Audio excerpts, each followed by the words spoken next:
فی زمانہ ہم جو حالات دیکھ رہے ہیں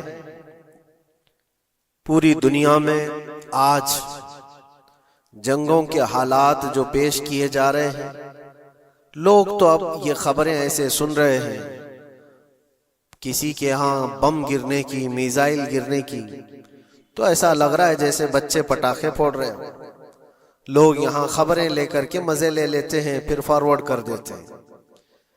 موت اتنی آسان ہو گئی ہے کہ اللہ کے نبی صلی اللہ علیہ وسلم نے 1400 سال پہلے یہ ارشاد فرمایا تھا کہ ایک زمانہ آئے گا کہ حرج بڑھ جائے گا۔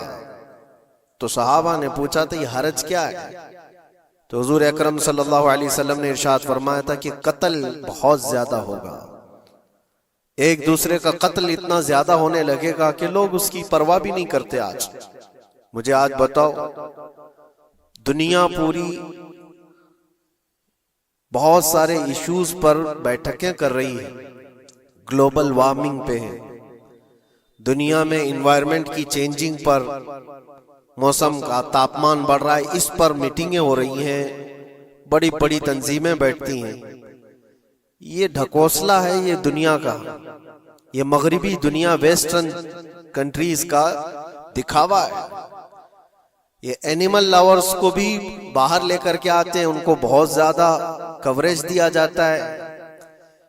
یہ کتے سے پیار کرنے والا ہے، یہ مرغی سے پیار کرنے والا ہے۔ ظالموں، 40,000 نہیں 50,000 لوگوں کو فلسطین میں تم نے ناحق مار دیا، اس پر کوئی بیٹھک نہیں کرتے۔ موت اتنی آسان ہے انسانوں کی، جنگ جس سے ہے، مقابلہ جس سے ہے، تمہارا آپس میں برابر کی طاقت کا مقابلہ ہو تو سمجھ میں آئے کہ ایک دوسرے کی فوجوں سے مقابلہ ہے، ادھر کی فوج بھی مر رہی، ادھر کی فوج بھی مر رہی ہے، لیکن نہتے بچوں کا کیا قصور؟ بلکہ وہ گود میں آئے ہوئے ابھی جنہوں نے شعور کی آنکھیں بھی نہیں کھولی، دودھ پیتے بچوں کے جو قتل ہوئے ہیں۔ تاریخ میں آپ نے پڑھا ہوگا فرعون نے 12,000 بچوں کا قتل کیا تھا، صرف اس گمان سے کہ اس نے خواب دیکھا تھا بنی اسرائیل میں ایک بچہ پیدا ہوگا جو اس کی سلطنت کو ہلاک کر دے گا۔ خواب کی وجہ سے کاہنوں نے اس کو بتایا تھا، اس نے خواب یہ دیکھا تھا کہ آسمان سے ایک تارا ٹوٹ کر اس کی گود میں گرا اور آگ لگ گئی۔ تو نجومیوں نے اس کی تعبیر یہ بتائی تھی کہ بنی اسرائیل میں ایک بچہ پیدا ہوگا جو تیری سلطنت کو ہلاک کر دے گا۔ اس ڈر سے بنی اسرائیل میں جو بھی بچہ پیدا ہوتا اس کو قتل کرتا تھا۔ اس نے تقریباً 12,000 بچوں کو قتل کر دیا تھا، اس ڈر سے کہ وہ بچہ تو نہ پیدا ہو جائے جو میری سلطنت کو ہلاک کرنے والا ہے۔ اور وہ موسیٰ علیہ السلام تھے، پیدا بھی ہوئے اور فرعون کے گھر میں ہی پلے۔ اللہ کا نظام ہے۔ لیکن میں یہاں اس لیے بتا رہا ہوں، فرعون ظلم میں پوری دنیا میں مشہور ہے، وہ عورتوں کو بھی ظالم اس طرح سے مارا ہے کہ جس کی تاریخ میں مثال نہیں ملتی۔ لیکن میں نے اپنی زندگی میں دیکھا، آج کے زمانے میں اسرائیل نام سے ایک ناجائز حکومت پر قابض شخص نے 12,000 نہیں 50,000 لوگوں کو سال بھر میں قتل کر دیا۔ یہ تاریخ کا بھیانک چہرہ ہے۔ آج لوگ اس کو ہلکے میں لے رہے ہوں گے، نیوز والے ایک طرفہ رپورٹ کرتے ہیں کیونکہ ان کو ان کے باپ داداؤں سے ڈر ہے، جہاں کی کھاتے ہیں وہاں کی گاتے ہیں۔ لیکن بعد کو یہ سچائیاں جنریشن میں منتقل ہوتی رہیں گی، کبھی تو آئے گا کوئی انصاف کی نظر رکھنے والا۔ اور انسانیت کا قتل کتنا بڑا قتل ہے، ایک شہر کے 50,000 لوگوں کو قتل کر دینا، اور ایسے کہ وہاں کی عمارتیں پورے راکھ کے ملبے میں چلی گئی، صدیاں لگ جاتی ایک شہر کو بسنے میں، ایک گھر کو بنانے میں آدمی کی اپنی زندگی گزر جاتی ہے، کیا کیا ارمانوں سے گھر بناتے ہیں، لیکن ایک پل میں کسی کا گھر اجاڑ دیا، اس کے سامنے تڑپتے ہوئے اس کے باپ کی لاش ہو، ماں کی لاش ہو۔ وہ تصویریں کہ آپ نے نہیں دیکھی کہ ایک باپ چھوٹی سی بیٹی کو لے کر کے دوڑ رہا ہے تو اس کا بیٹا الگ پیر اور ہاتھ جلے ہوئے بم سے تڑپ رہا ہے، وہ کس کے درد کو دیکھے۔ یہاں تک کہ میں نے دیکھا کہ بیٹی کو باپ یہ نصیحت کر رہا ہے تھوڑا اور صبر کر لے بیٹا، شہادت ملنے والی ہے۔ کون کرتا ہے یہ؟ موت سے پہلے اپنے بچے کو اتنی تلقین کر دے۔ حالات ایسے۔ دوسرے ایک کہ وہاں پر کھانے پینے کی ایڈ کوئی جا نہیں سکتی، اس پر پابندی، دوائیاں نہ جائیں اس پر پابندی۔ دنیا کا کوئی قانون اس چیز کو جائز ٹھہراتا ہے؟ مجھے بتاؤ، آتنکواد کا راگ الاپنے والے ان باتوں کو کیا کہیں گے؟ انسانیت اگر کہیں ہے تو اس کا تصور تو کرو۔ کسی کے فنڈامنٹل رائٹس ہوتے ہیں، بیسک رائٹس ہوتے ہیں، کھانا پینا یہ اس کا انسانی حق ہے۔ دشمنی تم سے جن کی ہے ان کے ساتھ مقابلہ کرو، عام شہریوں کے ساتھ نہیں۔ مخبر صادق رسول اکرم صلی اللہ تعالی علیہ وسلم کی تعلیمات دیکھو۔ جہاد کو لے کر جو پروپیگنڈا تم پھیلاتے ہو اور ہر چیز کو جہاد کا لفظ دے کر کے ایک ایسا نیریٹو کریٹ کرتے ہو کہ لوگوں کے دماغ میں ایک پروپیگنڈا پھیل جائے۔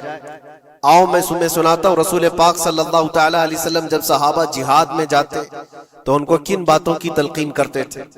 سب سے پہلے مجاہدین صحابہ سے کہتے جس جگہ تم جا رہے ہو مقابلہ تمہارا جن کے ساتھ ہے انہی سے مقابلہ کرنا، جو تمہارے خلاف تلوار اٹھائے اس کے خلاف تم تلوار اٹھاؤ، اور راستوں پر بیٹھے ہوئے بوڑھوں کو ہاتھ نہ لگانا، کسی عورت کے ساتھ چھیڑ چھاڑ نہ ہو، حاملہ عورتیں اگر قید میں آ جائیں تو انہیں چھوڑ دینا۔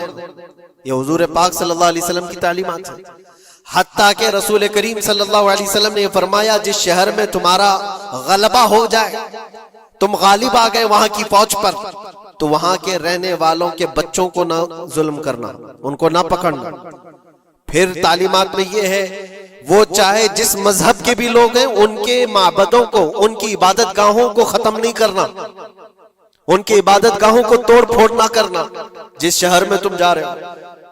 یہاں تک کہ حضور اکرم صلی اللہ علیہ وسلم کی تعلیمات تو دیکھو، حضور یہ تک فرماتے تھے مجاہدین صحابہ کو کہ جس شہر میں تم جا رہے ہو وہاں کے درختوں کے پتے بھی نہ اکھاڑنا، درختوں کو بھی نہ نقصان پہنچانا۔ جنگی تعلیمات کو آج کوئی نظر میں نہیں رکھتا ہے۔ دنیا کہتی ہے کہ جنگ کے دوران بھی کچھ اصول ہوتے ہیں، لیکن کوئی اصول نہیں۔ ہم نے دیکھا ہے جس کی طاقت ہے اس کا بول بالا ہے۔ یہ دنیا ان کے خلاف کبھی کوئی بات نہیں کرتی۔ آج سے تقریباً 20 سال پہلے بھی عراق کی کیا حالت تھی آپ نے دیکھا ہوگا۔ ایک جھوٹے پروپیگنڈے کی وجہ سے پورے عراق کو تباہ کیا گیا، آج تک وہ سنبھل نہیں پایا ہے۔ نیوکلیئر پاور عراق کے اندر موجود ہے، اس کے ری ایکٹر وہاں پر موجود ہے، کیا کیا چیزیں اس زمانے میں پھیلائی گئی۔ سوشل میڈیا تو نہیں تھا اتنا، دنیا نے یہ مان لیا کہ ہاں دادا کہہ رہا ہے تو ہوگا، اور حملہ کیا اسی بنیاد پر۔ 20 سال ہو گئے، آج تک عراق میں کوئی نیوکلیئر پاور پلانٹ نہیں نظر آیا، کہیں نہیں۔ ایک جھوٹے پروپیگنڈے کی وجہ سے وہاں کے کتنے لاکھ لوگوں کو بے گھر ہونا پڑا ہے پتہ ہے۔ کچھ جگہ ایسی ہیں جہاں بم برسائے گئے، آج تک وہاں کوئی سبزہ نہیں اگتا، کوئی وہاں پر فصل نہیں ہوتی۔ میں نے خود اپنی آنکھوں سے دیکھا ایک نیا میدان جس پہ لوگ فٹ بال کھیلتے تھے، چند سالوں کے بعد دیکھو تو پورا میدان قبروں سے بھرا ہوا ہے، قبریں ہیں وہاں پر، پوری قبریں۔ لوگوں کو جنازہ اٹھانے کے لیے لوگ نہیں ملتے، موت اتنی عام کر دی گئی تھی۔ ان باتوں کو کوئی کہتا ہے؟ آپ نے سنا کبھی ابو غریب جیل کے متعلق؟ قیدیوں کے ساتھ جو وحشیانہ سلوک کیا ان گوروں نے، اللہ کی پناہ، بہت سخت قسم کے، دنیا میں بدنام زمانہ جیل اس کو کہا جاتا ہے۔ ہر طرح کی وہاں پر قیدیوں کے ساتھ آزمائشیں ہوئی، ہر طرح کی، ان پر کتے چھوڑ دینا، ان کی شرمگاہیں کاٹنا، ان پر پیشاب کرنا، ہر چیز جو انسانیت سوز ہے، انسانیت کو جلا دینے والی، یہ ساری حرکتیں کی گئی۔ دنیا خاموش ہے اس سلسلے میں۔ کیوں؟ سپر پاور کے 1000 گنا بھی ہضم کر لیے جاتے ہیں۔ چھوٹا ملک یا غریب آدمی کوئی بات کرے تو سارے اس پر ٹوٹ پڑتے ہیں۔ آج میں ایک چیز آپ کو بتانا چاہ رہا ہوں کہ یہ کوئی نئی چیز نہیں ہے جو ہو رہی ہے آج دنیا میں۔ یہ پھیلنے والی ہیں اور قیامت کے قریب ہم آ چکے ہیں۔ ہو سکتا ہے دنیا پوری جنگوں کے لپیٹ میں ہو، جو رسول پاک صلی اللہ علیہ وسلم نے ارشاد فرمایا قتل اتنا بڑھ جائے گا کہ 100 لوگ ہوں تو 99 مر جائیں گے، ایک بچ جائے گا۔ قتل اتنا بڑھ جائے گا، یہ جنگ کی آگ ہو سکتا ہے آس پاس سب پھیل جائے، جس کی وجہ سے اس وبا میں، اس بلا میں سب ملوث ہونے لگ جائیں گے۔ اور ایک بات یہ بھی یاد رکھو، چاہے جیسی بھی حکومت ہو، تاریخ پوری اٹھا کر کے دیکھنا، ظلم کے بعد جو غرور و تکبر میں آ کر فرعون بننے کی کوشش کرتا ہے، اس کا انجام اللہ تعالیٰ بہت بھیانک فرماتا ہے، بہت بھیانک انجام ہوتا ہے۔ اب کے ظالم بھی اپنے انجام کے بہت قریب آ چکے، انہوں نے ظلم اتنا کیا ہے، وہ بچوں کی آہیں، وہ عورتوں کی چیخیں کیا بارگاہ رب العزت میں نہ پہنچی ہوں گی؟ رب تبارک و تعالی خود فرماتا ہے سَيَعْلَمُ الَّذِينَ ظَلَمُوا أَيَّ مُنْقَلَبٍ يَنْقَلِبُونَ، ان قریب ظالم یہ دیکھ لیں گے کہ کس پلٹی میں اللہ تعالیٰ انہیں گرانے والا ہے۔ جو جال وہ اپنے دشمنوں کے لیے بنتے ہیں، اللہ تعالیٰ اسی جال میں ان کو پھنساتا ہے۔ آج دیکھنا آپ، تاریخ کی سچائیاں آپ کو اس بات کا جواب دیں گی۔ ظالم یہ سمجھتا ہے کہ میں خدا کے برابر ہو چکا، مجھے کوئی بھی ہلاک نہیں کر سکتا۔ اللہ تعالیٰ فرماتا ہے اینما تکونوا یدرککم الموت ولو کنتم فی بروج مشیدہ، تم مضبوط قلعے میں کیوں نہ بیٹھے ہو، موت تمہارے پاس آ کر پکڑ لے گی۔ اور رب تبارک و تعالیٰ کے لیے کوئی چیز ناممکن ہے۔ لوگ آج ہوا بناتے ہیں کہ ایئر ڈیفنس سسٹم اتنا بڑا ہے کوئی کچھ نہیں کر سکتا، ایک چھوٹے سے پدے سے ایک ناجائز کنٹری کو محفوظ دکھانے کے لیے دنیا پتہ نہیں کیا کیا باتیں وائرل کرتی ہے۔ اسرائیل کے پاس آئرن ڈوم ہے، ایئر ڈیفنس سسٹم اتنے بڑے ہیں، کوئی نہیں آ سکتا۔ وہ خدا ہے؟ کوئی خدا ہے؟ لیکن دنیا آج دیکھ رہی ہے، بہت ساری چیزوں کو دیکھ رہی ہے۔ مجھے یہاں پر کسی کے سلسلے میں نہیں کہنا ہے، لیکن ایک بات کہنا ہے کہ نشہ میں چور، گھمنڈ میں چور جو بندہ ہوتا ہے، اللہ تعالیٰ کبھی اس کو مچھر سے بھی ہلاک کرتا ہے۔ بہت بڑی طاقت کا اس سے مقابلہ ہونا ضروری نہیں، تمہارے پاس ہوگا بہت بڑا سسٹم، لیکن رب تبارک و تعالیٰ جب انتقام لے لے تو پھر تمہارے لیے بہت بڑی طاقتوں کی ضرورت نہیں۔ آپ کو میں تاریخ بتاؤں، عراق میں نمرود ایک زمانے میں اس طرح کی حرکت کیا تھا کہ اس نے بہت بڑی عمارت بنائی تھی، اور اس کے مطابق بات یہ تھی کہ وہ 1000 لوگوں سے تنہا لڑ سکتا تھا، اتنی اس کی طاقت تھی۔ شیر سے خود مقابلہ کرتا تھا، کبھی ڈرتا نہیں تھا۔ نمرود کی طاقت مشہور تھی اس زمانے میں، اور سارے لوگ اس کی طاقت کا لوہا مانتے تھے، حتیٰ کہ وہ کبھی اپنی زندگی میں بیمار نہیں ہوا تھا۔ آدمی جب بیمار نہیں ہوتا تو اس کا غرور بڑھ جاتا ہے، سوچتا ہے مجھے کچھ ہو نہیں سکتا۔ نمرود نے اس کے بعد یہ دیکھا ساری دنیا میرے قبضے میں ہے، طاقت و دولت کے ذخیرے سب اس کے پاس سے، لیکن ایک چیز نہیں تھی، موت پر کنٹرول۔ اس کو کیسے کیا جائے کنٹرول؟ یعنی مرنے سے بچ تو نہیں پائے گا، یہ کنٹرولنگ پاور بھی ہمارے پاس ہونا چاہیے۔ اس نے ایک بہت بڑی عمارت بنائی، کہا کہ خدا آسمانوں میں ہوتا ہے، ہم اتنی بڑی عمارت بنائیں گے کہ ان عمارتوں پر چڑھ کر خدا کو للکاریں گے۔ آجا میں مقابلہ کرتا ہوں، اور مقابلہ کر کے میں خدا کو گرا دوں گا کسی بھی طرح سے۔ اگر مجھ سے نہ ہو سکے تو پوری فوج کو تیار کروں گا، خدا سے لڑائی لڑ کر کے ایک بار وہ موت اور حیات کا پاور اپنے ہاتھ میں لے لیں گے، پھر ہم کو جب تک چاہے جینا ہے۔ کہاں کی خام خیالی! لیکن اس نے بنایا، پوری دنیا بھر سے لوگوں کو جمع کیا، سب کی زبان ایک بنایا، سب کی کرنسی ایک بنایا، ساری اس پوری دنیا کے لوگ اس کی فوج میں، سب کو یہ باور کرانا شروع کیا کہ ہماری لڑائی ہے دنیا سے نہیں، ہماری لڑائی کریٹر سے، خالق سے۔ ہم اس سے پاور چھین لیں گے ایک بار، اور پھر اپنے ہاتھ میں موت و حیات کا کنٹرول رکھیں گے۔ جس کو جتنی لمبی عمر چاہیے میں دوں گا، جس کو جب تک جینا ہے میں دوں گا۔ ازل سے لے کر ابد تک یہ سارے خیالات اس کے تھے، اور اس نے جمع کیا، عمارت بھی بنایا، فوج بھی تیار کیا۔ کیا رب تبارک و تعالیٰ یہ نہیں دیکھ رہا تھا؟ اس کی تیاری، اس کا جمع کرنا، اس کی عمارت بنانا، بہت دنوں تک یہ سب کام چلتا رہا۔ رب تبارک و تعالیٰ کسی سے غافل نہیں، دلوں میں گزرنے والے حالات سے بھی بے خبر نہیں، لیکن بندے کو رب تبارک و تعالیٰ ڈھیل دیتا ہے۔ قرآن میں رب تعالیٰ فرماتا ہے وَلَا يَحْسَبَنَّ الَّذِينَ كَفَرُوا أَنَّمَا نُمْلِي لَهُمْ خَيْرٌ لِأَنفُسِهِمْ إِنَّمَا نُمْلِي لَهُمْ لِيَزْدَادُوا إِثْمًا۔ کافر جو ان کو ڈھیل ملی ہے یہ نہ سمجھیں کہ ہم نے جو ان کو چھوڑ رکھا ہے ان کے لیے بہتر ہے، بلکہ اس لیے ہم چھوڑ رکھیں کہ وہ اور زیادہ کریں، اور زیادہ کریں۔ لِيَزْدَادُوا إِثْمًا وَلَهُمْ عَذَابٌ مُّهِينٌ، پھر ہم ذلت والا عذاب انہیں دینے والے ہیں۔ یہ مت سمجھ لو کہ رب تبارک و تعالیٰ ان سب چیزوں سے بے خبر ہے۔ نمرود اتنا سب کرتا رہا، اللہ نے اس کو چھوڑ رکھا، بنا لے لمبی عمارت، بنا فوج بھی بنا لی، ساری چیزیں بنا لیا، مقابلے کے لیے اس نے دن بھی طے کر لیا۔ اس کے بعد اس کو خدا سے لڑائی لڑنی تھی، کہاں خدا تک پہنچنے کی بات، لیکن بندہ جب غرور و تکبر میں آتا ہے تو وہاں تک بھی سوچتا ہے، اسے موت پر کنٹرول حاصل کرنا تھا، بس یہ ایک چیز تھی۔ پھر جب وہ دن آیا، کتابوں میں ملتا ہے اللہ تبارک و تعالیٰ نے فرشتے اس کی جو تعداد ہے اس کا کسی کو علم نہیں۔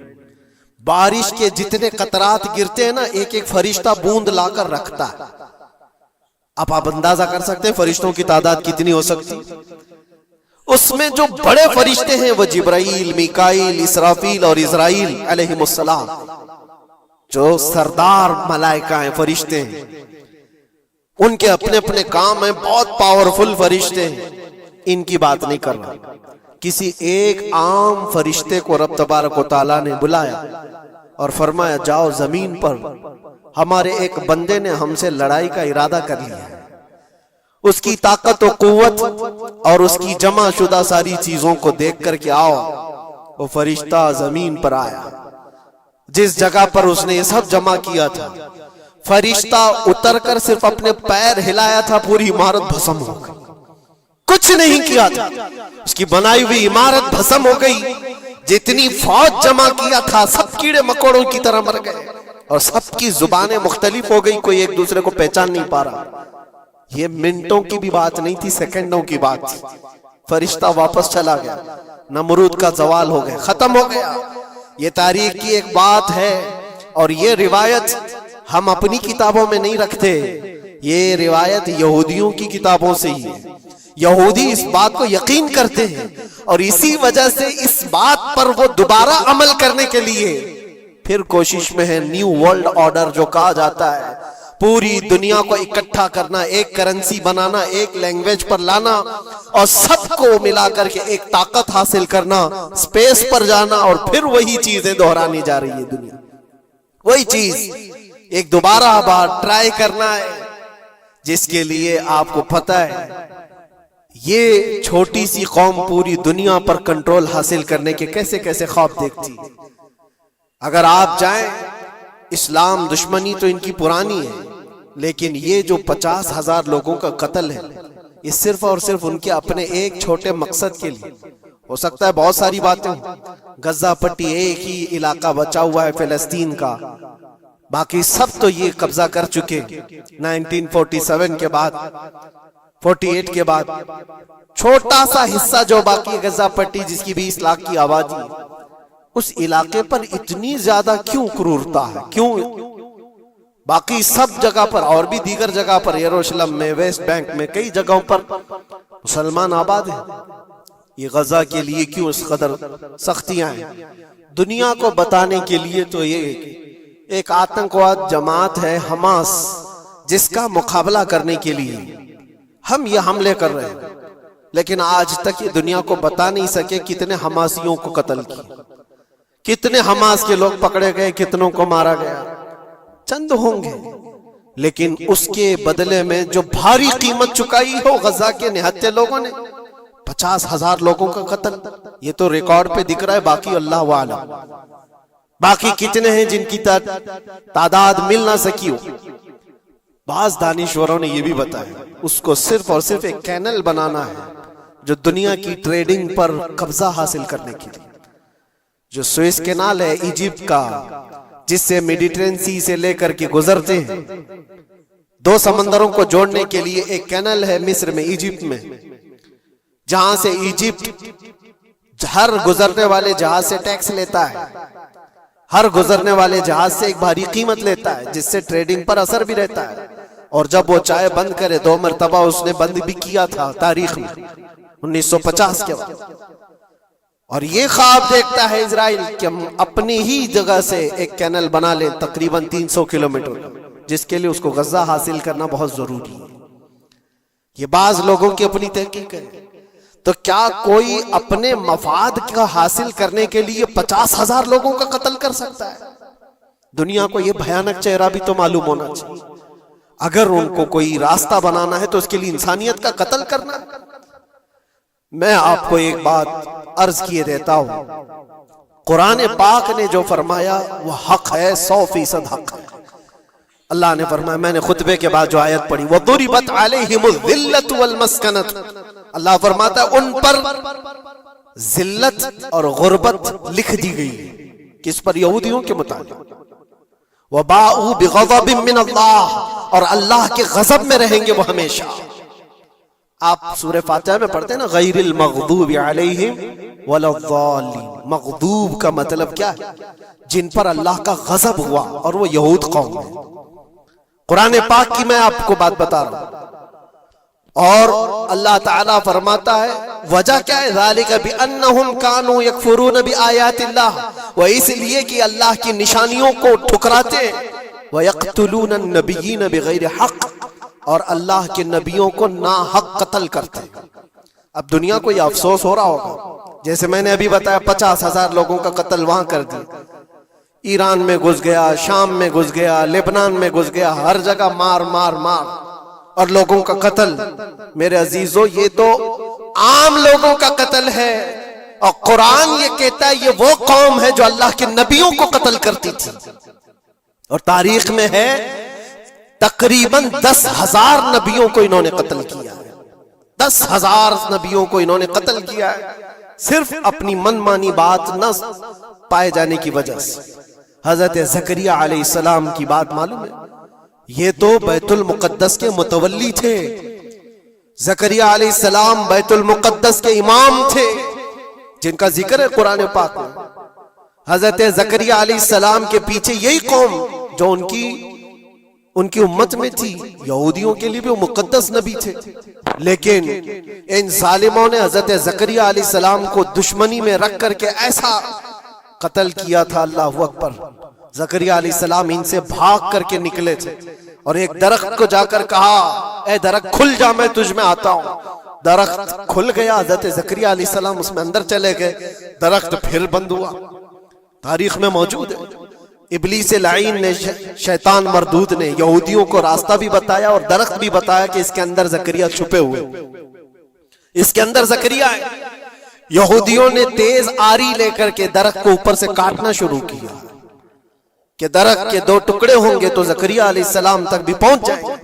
انہوں نے آری سے کاٹتے کاٹتے کاٹتے ان کے سر تک پہنچا دیا.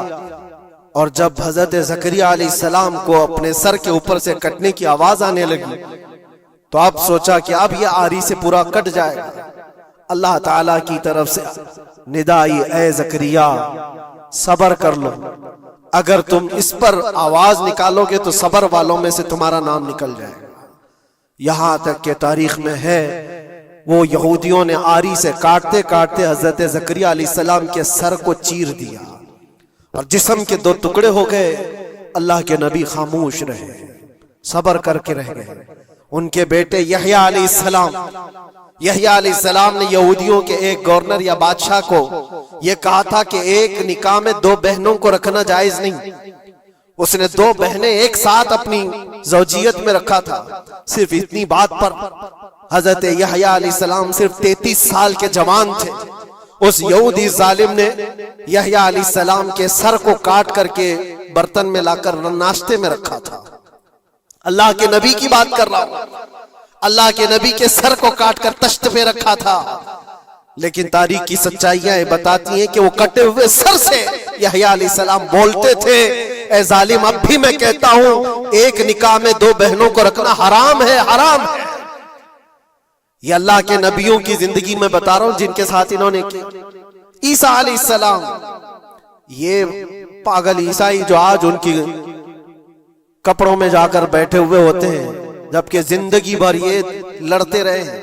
قرآن بھی کہتا ہے وقالت اليہود لیست النصارى علی شیء وقالت النصارى لیست اليہود علی شیء، دونوں لڑتے تھے۔ یہودی کہتے عیسائی کوئی چیز ہی نہیں، عیسائی کہتے تھے یہودی کوئی چیز ہی نہیں۔ ان کی جنگیں اتنی خطرناک ہوئی، یہ سب لپا پوتی کر کے آج دکھاتے ہیں کہ ہم سب ایک ہیں۔ بہت گہری دشمنیاں ان کے درمیان تھی۔ عیسائیت، حضرت عیسیٰ علیہ السلام کو کیا کیا گیا؟ جب انہوں نے اپنے پیغامات پھیلائے تو عیسیٰ علیہ السلام کو بھی قتل کرنے کا منصوبہ یہودیوں نے بنایا تھا، اور پورے لوگ آ کر حضرت عیسیٰ علیہ السلام کے گھر کو گھیراؤ کر لی۔ عیسیٰ علیہ السلام کو اس رات اللہ تعالیٰ نے آسمانوں پر اٹھا لیا، اور ایک یہودی کو اندر دیکھنے کے لیے بھیجا تھا یہودیوں نے کہ جا کے دیکھو عیسیٰ ہے کہ نہیں۔ تو اللہ تعالیٰ نے وہ آئے ہوئے یہودی کو عیسیٰ علیہ السلام کی شکل دے دی، عیسیٰ علیہ السلام کو اٹھا لیا۔ یہودی جو باہر کھڑے منتظر تھے، ہمارا آدمی اندر گیا ہے دیکھنے کے لیے، مارنے کے لیے، قتل کرنے کے لیے، ابھی تک آیا نہیں، تو سب کے سب اندر گھس گئے۔ دیکھا وہ آدمی بیٹھا ہوا ہے، اسی کو پکڑ کر لا کر سولی پر چڑھا دیا عیسیٰ سمجھ کر کے۔ لیکن اتفاق یہ ہے کہ اس کو پوری شکل نہیں دی گئی تھی، آدھی شکل عیسیٰ علیہ السلام کی تھی اور آدھی اس کی خود کی تھی۔ بعد میں یہودیوں میں خود اختلاف ہو گیا، ہمارا بندہ کہاں گیا جو ڈھونڈنے کے لیے گیا تھا، وہ غائب کہاں ہے؟ اور اگر یہ ہمارا بندہ ہے جو ڈھونڈنے کے لیے گیا تھا تو پھر عیسیٰ کہاں ہے؟ یہ اختلاف میں، یہ شک میں 550 سال گزر گئے۔ پھر میرے مصطفیٰ صلی اللہ علیہ وسلم تشریف لائے اور قرآن نے اس بات کو واضح کیا، نہ تم نے عیسیٰ کا قتل کیا نہ سولی چڑھائی ہے، عیسیٰ علیہ السلام زندہ ہیں، اللہ نے آسمانوں پر انہیں اٹھایا۔ یہ تو عیسائیوں پر احسان ہے قرآن کا جو سچائیاں 550 سال پہلے کی بتایا۔ میرے عزیزوں، یہ تاریخ میں آپ کو بتا رہا ہوں، نبیوں کا قتل کرنے والی قوم، ان کے سامنے عام انسان کیا مانے رکھتے ہیں؟ یہ دنیا کی ساری قوموں کو حقیر سمجھنے والی قوم، دنیا کے پورے ذخیروں کو اپنی ملکیت سمجھنے والی قوم، ان کا عقیدہ ہے یہ دنیا کا جتنا گولڈ ہے، جتنا سونا ہے، اس پر صرف اور صرف ان کی قوم کا قبضہ ہونا چاہیے، پوری دنیا کو۔ آپ کو پتا ہے مدینہ طیبہ میں حضور پاک صلی اللہ علیہ وسلم کی آمد سے پہلے یہ سب کے سب مدینے میں بسے ہوئے تھے، 550 سال سے انتظار کر رہے تھے حضور کے آنے کا، دوسری قوموں کو ڈراتے تھے۔ کیوں؟ ان کی کتاب میں موجود تھا آخری نبی کے آنے کی ساری باتیں موجود تھی، آخری نبی آئیں گے، ان کے ماننے والوں کا غلبہ ہوگا، وہ اپنے نور نبوت سے لوگوں کے دلوں کو پاک کریں گے۔ ان کی شکل بھی بتائی گئی تھی تورات میں، ان کے آنے کی جگہ بھی بتائی گئی تھی، پورے حجاز میں کھجوروں کا جھنڈ ایک علاقہ ہوگا جہاں یہ نبی آئیں گے، اور وہ مدینے کے علاوہ کوئی جگہ ہی نہیں تھی۔ یہودی یہ سب چیزیں دیکھ کر حضور کے آنے سے 550 سال پہلے سے انتظار میں تھے، وہ نبی یہی آئیں گے، یہی آئیں گے، اور دوسری قوموں کو ڈراتے تھے ہم سے مت الجھنا، آخری نبی آنے والے ہیں ہمارے، اور اس نبی کے آنے کے بعد پھر ہم چن چن کر تم سے بدلہ لیں گے۔ اور جب کبھی مصیبت آتی تو اللہ سے دعا بھی یہ کرتے تھے کہ اللہ وہ آخری نبی جو ہمارے علاقے میں آنے والے ہیں ان کے صدقے میں تو ہماری بلاؤں کو دور کر دو۔ یہ وہ قوم ہے جو حضور آخر النبیین صلی اللہ علیہ وسلم کے انتظار میں وقت کاٹ رہی تھی، لیکن ہوا یہ، ان کا عقیدہ یہ تھا کہ آخری نبی تو بنی اسرائیل میں ہی پیدا ہوں گے، ہمارے خاندان میں پیدا ہوں گے۔ انہوں نے ٹھیکہ لے رکھا ہے آخری نبی کہاں پیدا ہوں گے یہ فیصلہ کریں گے۔ اللہ تبارک و تعالیٰ نے آخری نبی ہمارے آقا صلی اللہ علیہ وسلم کو بنی اسرائیل میں نہیں، بنی اسماعیل میں پیدا کیا، اسماعیل علیہ السلام کی اولاد میں پیدا کیا، اور یہ اسماعیل علیہ السلام کی اولاد پورے عرب میں آباد تھی۔ عرب میں پوری آبادی اسماعیل علیہ السلام کی تھی۔ مکہ کو آباد کس نے کیا؟ اسماعیل علیہ السلام۔ اسماعیل علیہ السلام کی اولاد پورے مکہ میں آس پاس سب علاقوں میں آباد، ساری جتنے بھی نسب ہیں وہ اسماعیل علیہ السلام تک پہنچتے ہیں عرب والوں کے۔ اور یہ یہودی بنی اسرائیل ہے، یعنی یعقوب علیہ السلام کی اولاد میں سے، اور یہ دوسروں کو حقیر جانتے تھے. جب تک یہ لوگ عرب میں تھے، مدینے میں تھے، انہوں نے ہر ایک کو حقارت سے دیکھا. عربوں سے ان کے تعلقات ایسے نہیں تھے. عام لوگوں سے کہتے ہمارے سے بات کرنے کے قابل نہیں ہے، سب کو امی کہتے تھے، ان پڑھ، جاہل، ایسے الفاظ سے عربوں کو پکارتے تھے. عربوں سے اگر ان کے تعلقات ہوتے بھی تو بڑے بڑے ٹاپ لیڈر جو ہوتے عربوں کے، بس ان سے تعلقات سے. عام لوگوں کو یہ گنتے ہی نہیں، کچرا کہتے تھے. بنی اسماعیل کو جب یہ کچرا کہتے تھے، اور بنی اسماعیل میں جب آخری نبی پیدا ہو گئے تب کیا کہنے لگے پتہ ہے؟ کہتے نہیں، یہ غلط ہو گیا. آخری نبی تو بنی اسرائیل میں پیدا ہونے والے تھے، یہ جبرائیل نے شرارت کیا اور بنی اسماعیل میں جا کر کے نبوت دی تھی.